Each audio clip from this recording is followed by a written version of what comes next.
টাকা নিয়ে চলছে লুটালুটি।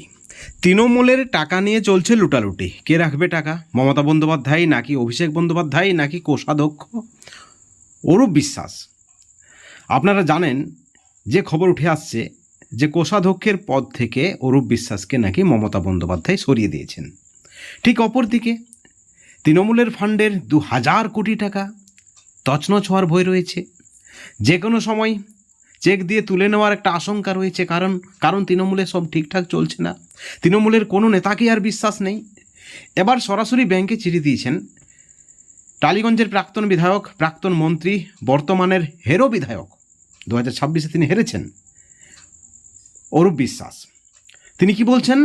ব্যাংক কর্তৃপক্ষকে তিনি অনুরোধ করেছেন, রিকোয়েস্ট করেছেন যাতে করে 2000 কোটি টাকা ফ্রিজ করা হয়। ব্যাংক অ্যাকাউন্টটি, যে অ্যাকাউন্টে টাকা রয়েছে তৃণমূলের ফান্ডের যে অ্যাকাউন্ট, সেই অ্যাকাউন্টটি যাতে ফ্রিজ করা হয়, যাতে করে টাকা কেউ নয়ছয় করতে না পারে।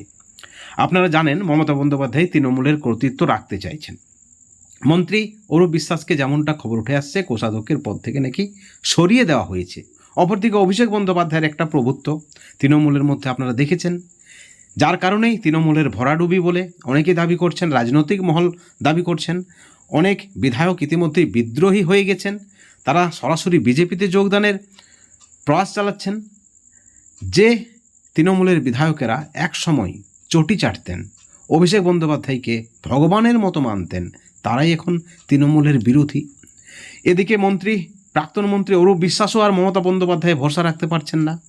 ব্যাংক কর্তৃপক্ষকে অ্যাকাউন্ট ফ্রিজ করার কথা বলছেন, যদিও যে খবর উঠে আসছে যে ব্যাংক কর্তৃপক্ষ নাকি প্রাক্তন মন্ত্রী তথা তৃণমূলের কোষাধ্যক্ষ অরূপ বিশ্বাসের কথা শুনেনি। এখন প্রশ্ন হচ্ছে, কে হবেন কোষাধ্যক্ষ?